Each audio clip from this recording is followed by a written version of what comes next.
Muy buenas tardes, les habla Raúl Arenas, sean bienvenidos un lunes más a Conversaciones en el Radio 97.1. Hoy me complace presentarles nuevamente a un invitado que ya estuvo con nosotros, en concreto en el tercer capítulo de este programa, de este espacio dedicado al pensamiento, a la reflexión, a las ideas. Como digo, nuevamente tenemos a un señor que fue presidente del Parlamento de las Islas Baleares, que fue vicepresidente del Gobierno Balear, que fue también conseller, múltiples cargos políticos, además de ello, abogado, escritor, columnista. Joan Huguet, muchas gracias por venir nuevamente a Conversaciones. Gracias por invitarme nuevamente, es un placer estar aquí. El placer es mío, Joan.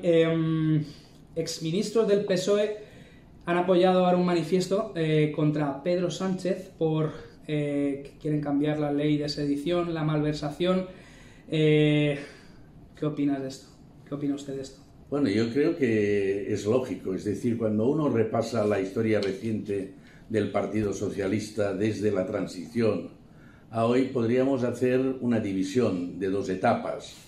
Una etapa de consolidación del Partido Socialista que nace con Felipe González cuando se renuncia en el Congreso de Suresnes a todo lo que es un proyecto de carácter marxista, impregnando un nuevo talante y una nueva forma de hacer, que se convierte en partido socialdemócrata, homologable a los partidos socialistas, principalmente al SPD, del Partido Socialista Alemán, y así fue la trayectoria del Partido Socialista hasta la llegada de lo que le llamó, creo que fue Gustavo Bueno, el iluminado de la Moncloa, ¿no?, que fue Zapatero. A partir de ahí cambian todas las cosas y el Partido Socialista se convierte en un partido que lo que intenta es dividir a la sociedad, en un partido que lo que intenta es transmitir el hecho de que existen buenos y malos, un partido socialista en el cual quiere representar que ellos son la esencia pura de la democracia, de la libertad y de la igualdad, mientras que el resto son los herederos del franquismo, del posfranquismo, la derecha, la derechona, la ultraderecha, etcétera, etcétera, ¿no? Y ahora ya, y esto se consolida con la llegada de Sánchez, que yo digo que Pedro Sánchez, las dos primeras siglas es Partido Sanchista, de obrero no tiene nada, antiespañol. ¿Ve tanta diferencia de socialista de la vieja guardia como Corcuera, Alfonso Guerra, con lo que hay hoy en día en el PSOE? Yo creo que hay una diferencia abismal, es decir, estas personas que usted me está mencionando, el cual yo he tenido el placer de conocer a más de uno de ellos, porque entramos en plena negociación de las transferencias de competencias cuando la Comunidad Autónoma en el 83 tomó como base, como no podía ser de otra manera, el Estatuto de Autonomía y por lo tanto se constituyó la Comisión Mixta de Transferencias entre el Estado y la Comunidad Autónoma. Yo en aquel momento era el representante como vicepresidente del Gobierno de estas transferencias y entonces ministros como Almunia, ministros como Solana, ministros, en fin, podríamos nombrar infinidad de ministros que pasaron por el gobierno de Felipe González, que tenían una formación académica impecable, que eran personas de Estado, que tenían su propia ideología, pero también tenían sus propios principios, no renunciaban a ellos y eran capaces de llegar a acuerdos y de tender puentes. En estos momentos ni se tienden puentes ni se tiene ninguna intención. La única intención es presentar al adversario como el malvado de todos los males que padece España, cuando es totalmente al revés. Por lo tanto, no me extraña este manifiesto de exministros del Partido Socialista.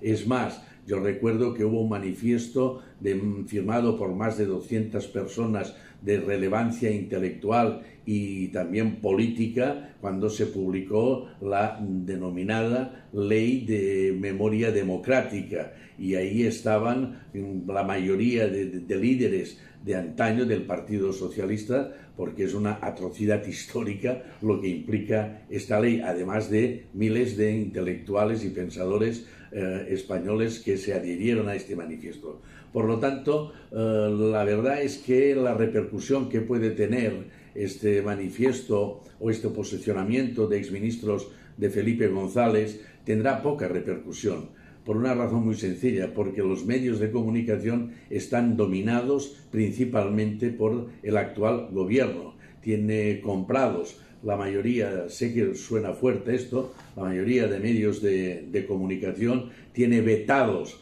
a otros medios de comunicación porque no siguen la línea editorial que digo yo que marca en estos momentos el ministro de la Presidencia, Bolaños, y por supuesto tiene las cadenas públicas, la mayoría de ellas en las comunidades autónomas, también pregonando el mensaje de la nueva doctrina sanchista, que no es otra que la desintegración de España. Afortunadamente podemos decir que este medio en el que nos encontramos es Radio 97.1, sale de esa esfera, y afortunadamente por la dirección y la propiedad de este medio podemos decir que podemos expresarnos con libertad de opinión y de expresión, porque muchas de las opiniones... Pero así todos sois atacados por las terminales mediáticas subvencionadas por el gobierno. Esto no se había visto nunca. Efectivamente, eso es una carencia que medios de comunicación que pretendan ser independientes, pues al no tener... pues luchan como una pequeña isla en el océano, pero bueno, afortunadamente, como les digo, este medio, desde luego, y en este programa podemos expresar libremente, y desde luego que es que lo que está sucediendo en el gobierno, porque hablábamos, Joan, de este manifiesto, porque es que, claro, parece como que con tal de estar en la jefatura de gobierno puede hacer cualquier cosa, inclusive poner a los jueces que desea. Ahora, hace unos días ha sido noticia internacional en Perú, ¿no?, el autogolpe de Estado de Pedro Castillo, al que, por cierto, han alabado todos los políticos de izquierdas de España, tanto el propio Sánchez o Yolanda Díaz o demás, que ahora se han tenido que lavar la boca porque han visto esto, ¿no? ¿Qué tiene que pasar en España, Joan, para que un presidente del gobierno pueda ser, o un ministro o un gobernante, detenido por hacer golpes de Estado encubierta, que se están haciendo de cierta manera incluso en España? Al final, esto de la ley de sedición es para que se aprueben unos presupuestos o para tener contentos a unos socios de gobierno que han malversado dinero público, que han prevaricado, que han cometido delitos. Me refiero a los golpistas de Esquerra Republicana y demás. Y bueno, y es por ello, ¿no?, que se están haciendo todas estas mañas, ¿no?, desde la Moncloa. Bueno, España aguanta mucho. Ya se decía yo admiro al pueblo español porque intenta autodestruirse y no lo consigue. Otto von Bismarck también lo decía. Efectivamente, esto, sí. Por lo tanto, esto es lo que está ocurriendo. Vamos a ver, hay que separar. Lo que ha pasado en Perú ha sido un golpe de Estado a lo bruto. Lo que está pasando aquí es una especie de cambio de régimen de la ley. Sonará a transición de la ley a la ley. Se aprovecha la ley para hacer el cambio de la ley con la mayoría que se tiene. Pero lo que no se repara es quién es esta mayoría y qué pretende esta mayoría. Si esta mayoría lo que pretende, y es lo que está diciendo, porque son sinceros, hay que decir que tanto Esquerra Republicana como los bilduetarras son sinceros, dicen la verdad. Nosotros estamos por la independencia y haremos todo lo posible para llegar a ella. Y no se por lo tanto, y no se ocultan. Por lo tanto, aprovechan este aspecto de estar en las Cortes y de dar la mayoría a Sánchez para hacer su proyecto político, sus objetivos.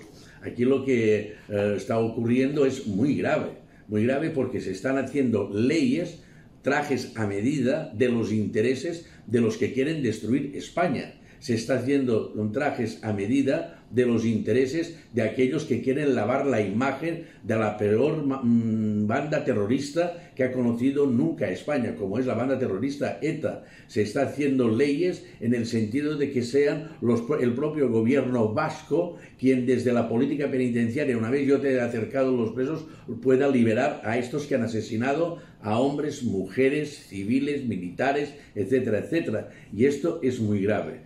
Yo lo que tengo es la impresión de que este país está carente de reacción y está carente de un patriotismo, pero no un patriotismo de esto de bar, sino de un patriotismo de sentirse realmente español y que vale la pena defender a este país, y para defender a este país vale la pena plantar cara al gobierno desde la democracia, desde lo que son unas elecciones totalmente abiertas y desde el posicionamiento de decir por aquí no pasamos. Y este pensamiento que estoy diciendo, yo estoy convencido que hay muchos socialistas La mayoría, diría yo, casi que lo comparten, pero no se atreven en estos momentos. No se atreven porque ya se encargan en la cúpula actual del partido sanchista, que no le voy a llamar socialista, del partido sanchista, de aplicar dos medidas que en este caso son implacables, que es el miedo, y frente al miedo no hay otra reacción que el quedarse en casa antes de salir a la calle por si me pueden pegar. Y esto es lo que están haciendo.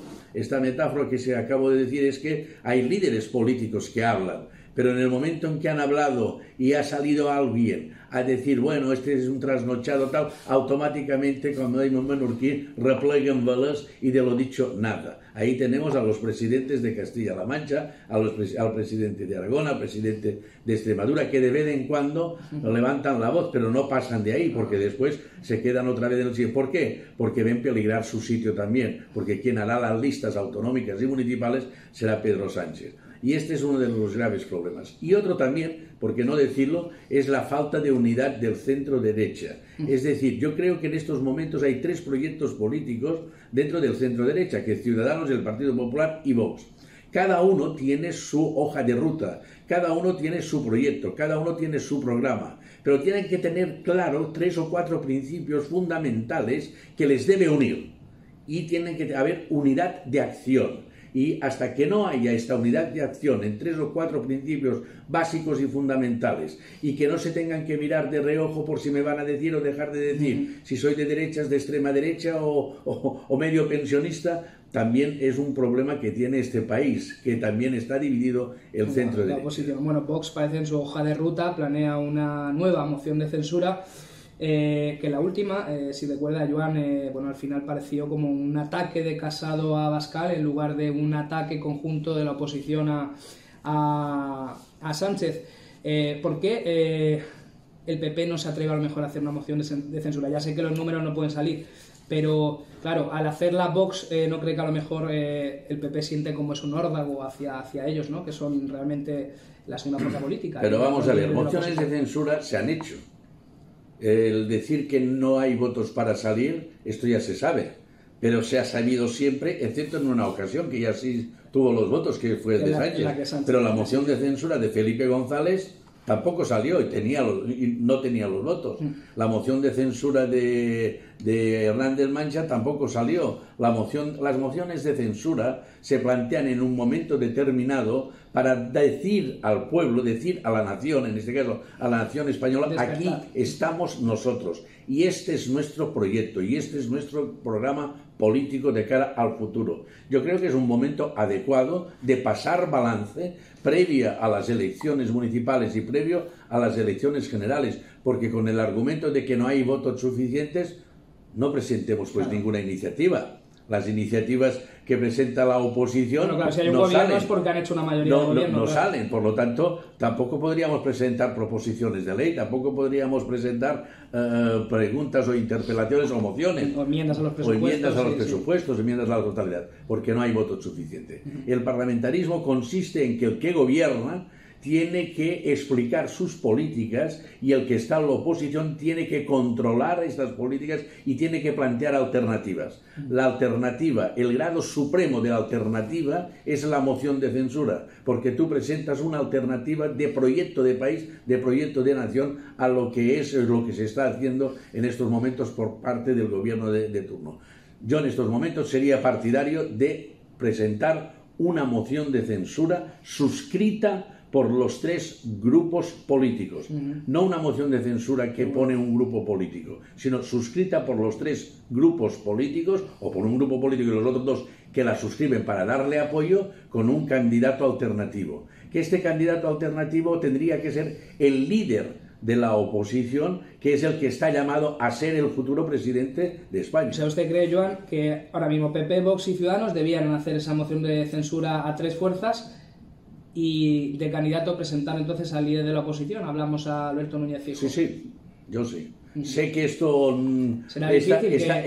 está en contradicción de lo que se piensa, ya te lo he dicho siempre, que yo esto no lo querría Vox, por ejemplo. Doy mi opinión como ciudadano, perteneciente a un partido político, pero es mi opinión, no vincula en absoluto al Partido Popular esta opinión, ni mucho menos. Pero yo creo que estamos en condiciones de presentar una moción de censura, tenemos mimbres suficientes para que nuestro proyecto sea creíble, tenemos un líder que ha demostrado que es capaz de gobernar en una comunidad autónoma por 4 veces consecutivas con mayoría absoluta, que da tranquilidad, que inspira respeto, que inspira confianza, y por lo tanto yo creo que es desaprovechar una oportunidad después de los desmanes que está haciendo este gobierno. Es que lo que está pasando en España, lo que está haciendo este gobierno, es que es muy grave. Es que se están cambiando el Código Penal para hacer el traje a medida a los independentistas que dieron el golpe de Estado en Cataluña. Se está cambiando el Código Penal para que el señor Junqueras pueda presentarse en las próximas elecciones. Se está cambiando el Código Penal para que la malversación de fondos, que es desviar partidas presupuestarias para cometer una ilegalidad, no sea penado. Por lo tanto, son cuestiones que son tan graves que se están cargando no solamente el Estado de Derecho, se están cargando la división de poderes, que es la esencia básica. La democracia no es votar cada 4 años. Es importante, claro que sí, pero no es votar cada 4 años. La democracia no te la otorga el voto libre y directo y secreto. No, esto es una parte más, porque con el voto libre, directo y secreto tuvimos a un gran genocida, que fue Hitler, que fue votado democráticamente. Por lo tanto, no me vengan ustedes con historias que la democracia es el voto. La democracia, para ser democracia, tiene que nacer del voto libre, secreto e igual. Y a partir de ahí la democracia es la división de poderes y el control y contracontrol de cada uno de estos poderes. Y en estos momentos esta división no existe. Está la toma del poder judicial. Y si no basta con esto, vamos a modificarlo para que no sea necesario el requerimiento de los 3/4, etcétera, etcétera. Podríamos hacer una lista larguísima de los atentados contra la Constitución. El otro día, en el mitin que se hizo, que atacó a la oposición de ir contra la Constitución, pero ¿usted qué me dice? Si usted ha recibido 3 pronunciamientos del Tribunal Constitucional que cerrar el Parlamento de la Nación es inconstitucional, que los estados de alarma es inconstitucional. Y en la guerra civil se cerró el Congreso.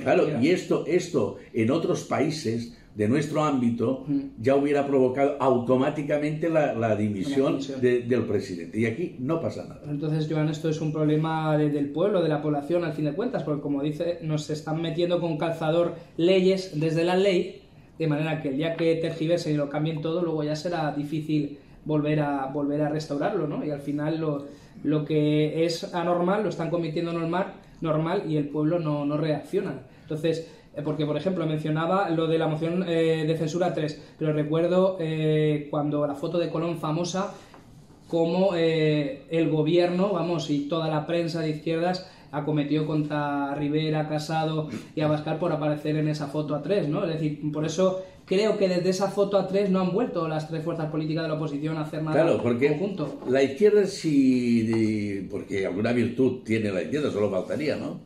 Pero cuando me digo la izquierda me refiero a esta izquierda, no me refiero a la izquierda de antaño.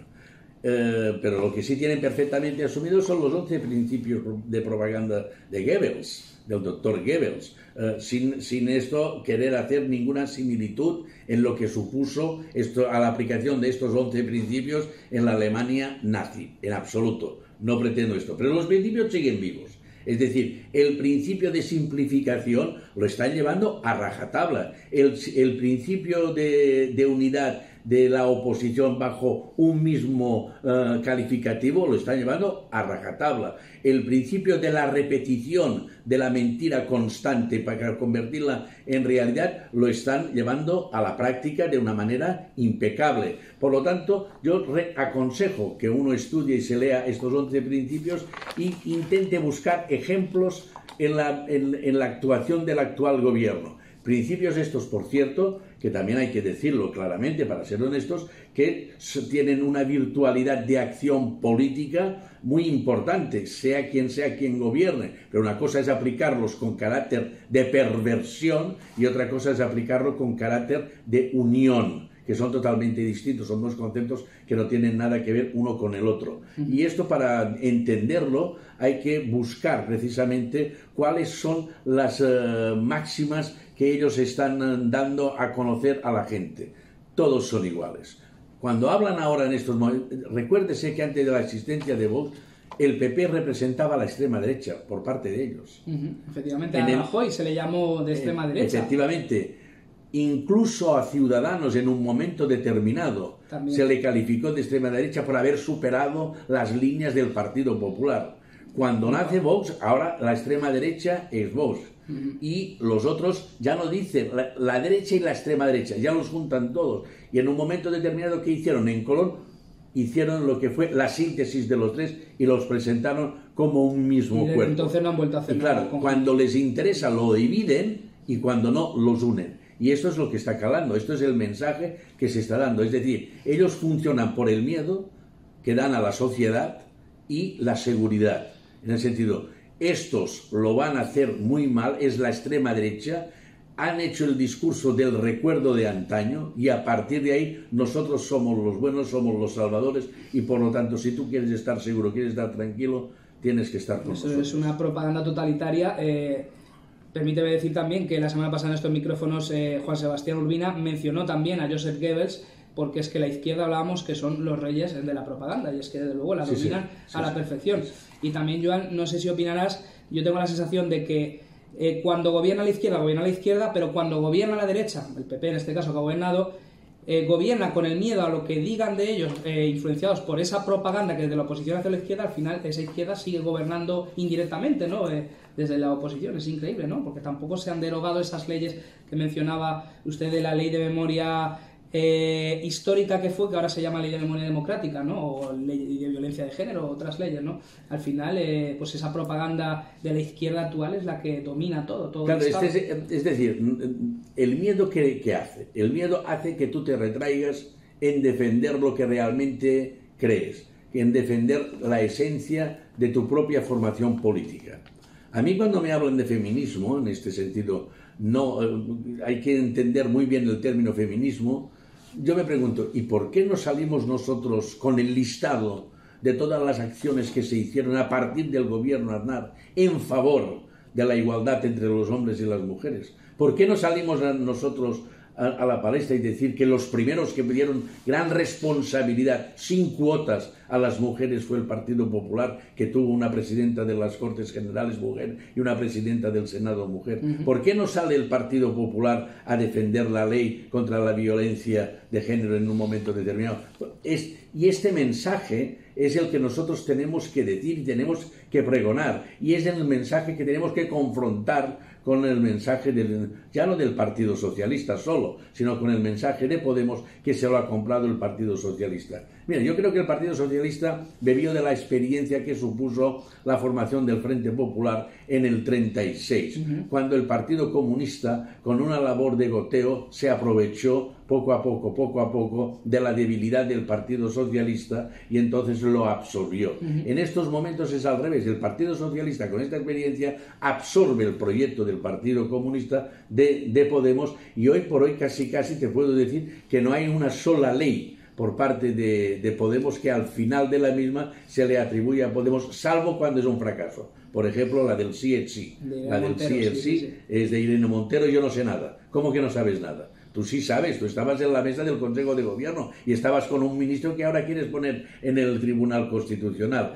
Por lo tanto, es tal el desbarajuste que existe que no entiendo cómo día sí y día también no sale la oposición en tromba a decir y repetir mil y una vez qué es lo que está pasando en este país, que no nos damos cuenta, y cuando nos querramos dar cuenta ya estaremos en el fondo del precipicio. ¿Cree Joan que España puede derivar en una Argentina, digamos, o a corto plazo, en qué tipo de régimen cree que podría acabar siendo España? Hombre, yo creo que no vamos a acabar así, también te soy muy sincero. España tiene unas fortalezas que cuando se actuarán en beneficio de España, como ha ocurrido siempre. Y en este caso también tenemos algo muy importante, y es que formamos parte, con todos los defectos, con todos los inconvenientes que es la Unión Europea, pero así todo también estamos dentro de un proyecto común que ciertas veleidades no se van a permitir desde la propia Unión Europea, indiscutiblemente. Otra cosa es que la reacción del pueblo español consolide a España como un país con más carácter, digamos, patriótico al estilo italiano, como ha pasado en las últimas elecciones, o que consolide a España. Es decir, nosotros no queremos estar como una parte, digamos, subsidiaria de lo que es la Unión Europea, sino que queremos ser una parte activa de la Unión Europea y por lo tanto defendemos nuestra propia personalidad y primero son los intereses de mi patria, de mi país, y estos intereses de mi patria y de mi país no me los pondrá en riesgo una Unión Europea que puede estar vendida a otro tipo de intereses. Pero en este caso sí que te puedo decir que creo yo que la reacción en las próximas elecciones será una reacción positiva si la oposición de aquí a las próximas elecciones es capaz de hacer de la unidad virtud. ¿Cree que habrá anticipadas, elecciones generales anticipadas, o que Sánchez agotará la legislatura hasta diciembre? Depende del resultado de mayo. Antes de mayo no habrá elecciones anticipadas. Bajo ningún concepto. Bajo ningún concepto. Hombre, es algo catástrofe, esto no se puede decir en política, sí. Pero de aquí a mayo las elecciones que están en las puertas son las elecciones municipales y las elecciones autonómicas. De aquí a mayo no creo que haya ningún adelanto en función del resultado. Si el resultado es un resultado como el de Madrid o como el de Andalucía o como el del Castilla y León, indiscutiblemente, haya o no haya elecciones anticipadas, el pescado estará vendido. Y aquí ve ciertos paralelismos entre la política del Ejecutivo de Armengol y esa propaganda que desde la Moncloa hace Sánchez. Hablamos de las mismas mañas, son del mismo político, pero bueno, son políticos que han llegado al poder de manera diferente, algo diferente, digamos, ¿no? Sánchez con esa moción de censura, gobernando, pero bueno, también aquí... No, aquí hay una diferencia. Aquí hay una diferencia, es que cuando tú miras el gobierno Sánchez, ves distintas formaciones políticas. Cuando tú miras al gobierno Sánchez, automáticamente te viene a la cabeza el Sánchez, te viene a la cabeza Podemos, te viene a la cabeza Esquerra Republicana y te viene a la cabeza Bildu. Todos te vienen a la cabeza a la vez. Aunque sí se identifica con Pedro Sánchez y dice, todo lo que está pasando es porque el presidente quiere que pase. Si el presidente no quiere que pase, no estaría pasando, o bien disolvería las Cortes o buscaría otros socios, ¿no? Aquí no. Aquí hay que ser claros y sinceros. Aquí, cuando tú miras el gobierno balear, ves a una presidenta. Esta es la diferencia. Nadie se pregunta quién es de Podemos o quién no es de Podemos. Tú no ves a la presidenta decir una cosa, a Illanes decir otra, a los del PSM de Medio Ambiente decir otra distinta. Hay una unidad de criterio. Yo no he visto una discrepancia dentro del gobierno en estos 4 años, que es la diferencia que ya apunté en su momento. Es la diferencia que hubo con el primer gobierno del pacto y con el primer gobierno de Francina Armengol. Ahora hay una unidad de acción. La única discrepancia dentro del ámbito de la izquierda en Baleares la está marcando el Partido Socialista Menorquino, el PSM de Menorca, o entonces de Menorca, el señor Castells, salvando desde el Parlamento. Salvado esto, no has visto ninguna discrepancia ni ninguna división entre los miembros del actual gobierno. Por lo tanto, el gobierno se presenta como un bloque liderado por Francina Armengol. Y yo creo que Francina Armengol en las próximas elecciones arrancará votos de lo que es Podemos y votos de lo que es Esquerra de Mallorca. Por eso digo que la próxima, y lo voy a reiterar, para que la gente tome conciencia, para que el Partido Popular tome conciencia. En las elecciones no será PP-PSOE, en las elecciones será PP como marca que vende Francina Armengol, como fue, ya lo dije en su momento, como fue Calviá, que fue PP Margarita Nájera. Pues Joan Huguet, un placer haberle tenido en conversaciones y muchísimas gracias por esas reflexiones tan sumamente interesantes y fructíferas, y esperemos que tanto nuestros oyentes como pues si nos han escuchado desde el PP o desde la oposición extraigan buena nota, ¿no? de estos consejos, Joan. No son consejos, son opiniones. Yo ya no estoy para dar consejos. Muchas gracias, Joan, por haber estado aquí en Conversaciones una vez más. Gracias a vosotros. Y a ustedes les espero la próxima semana, ya saben, aquí en Conversaciones en el Radio 97.1. Les habló Raúl Arenas. Que pasen una feliz semana.